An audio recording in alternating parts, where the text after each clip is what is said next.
Hi guys, in this video, I'll explain how to play backhand drive. Typically, after I teach how to drive on backhand, depending on the students, I develop their strokes into a backhand punch or backhand loop.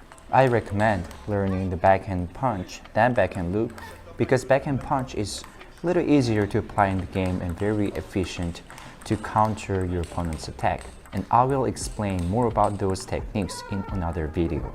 The feeling that you should feel on your backhand when you strike the ball is the same as forehand drive.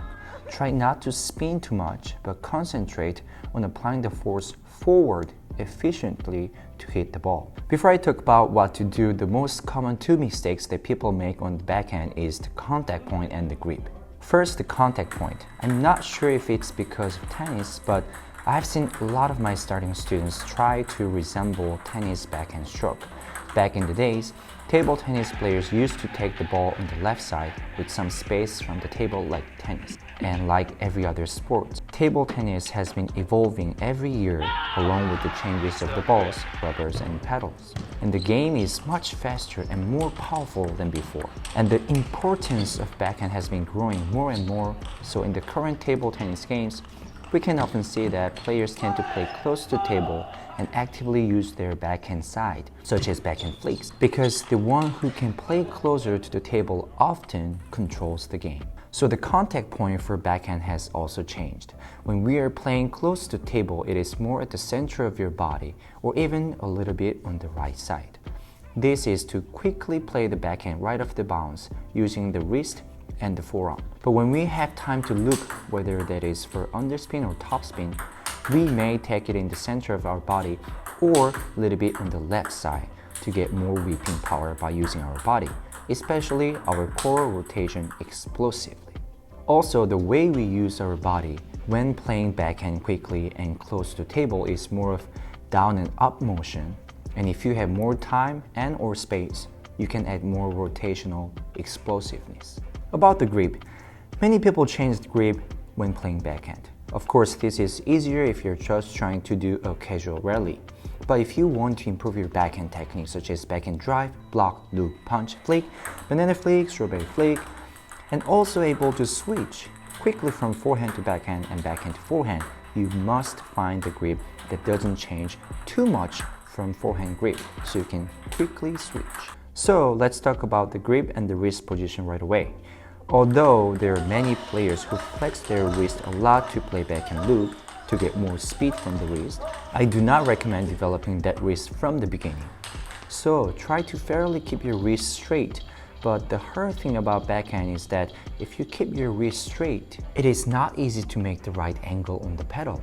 So to create the right angle, and also more importantly, to create good space behind the pedal, you need to form your arms as if you're holding a gym ball. So try to make a hexagon, and you do need to flex a little bit here. The reason why this is so important, and you will see why later on, is that unlike forehand, we don't have much space behind the pedal when we have our elbow close to our body. Pivoting on your elbow and creating space between your hand and your body is essential to have good backhand techniques. Also, putting your thumb up on the pedal will help you support your strokes a little bit more while playing backhand. So, good backhand drive is a combination of three movements, which are 1, extension of your elbow, and 2, rotation of your elbow, and 3, using the body. In the beginning, try not to use your wrist too much. Always rely on your body and forearm for more consistent and efficient backhand techniques. The extension. Once you have formed a good angle to start with, just try to extend your elbow keeping the angle of the pedal. Make a good angle to start with and pedal in the center of your body. The angle of your pedal should be parallel to the end line of the table to begin with. So the back of your hand is facing forward.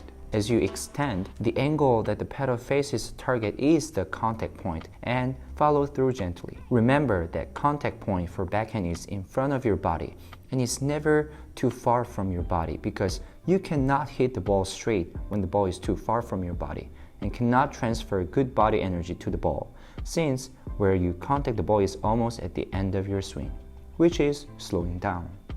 Then try to use a rotation of the elbow and add to the extension of the arm. Watch this closely. As I lower the elbow, it will close the angle of the pedal, and as I raise my elbow, it will open the pedal.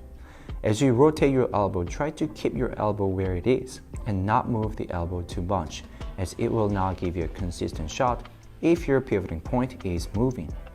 Concentrate on the rotation of your forearm, pivoting on your elbow, and very small wrist movement just when you contact the ball. And try to mix with extension movements. It will create an ellipse on your swing, and this is the contact point.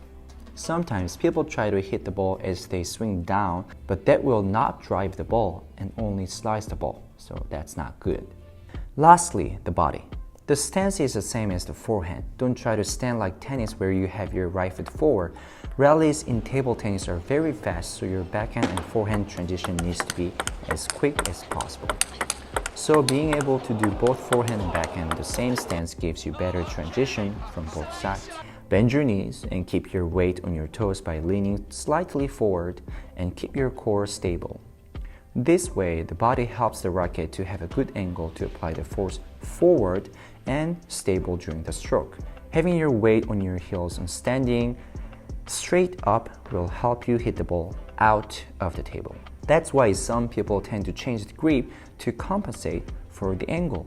Also, if your balance is not stable, then you cannot move quickly, and your swing will become inconsistent, which again will result in inconsistent shots. And as I explained earlier, the closer you are to the table and less time you have, use more of up and down motion and apply more rotational explosiveness to your shot when you have more time and space. So for backhand drive, I would say start with 90% to 100% of up and down motion, mixed with about 10% of rotation. Then slowly try to get more space and time and feel the maximum power by mixing 100% rotational explosiveness energy from your core. Thanks for watching this video.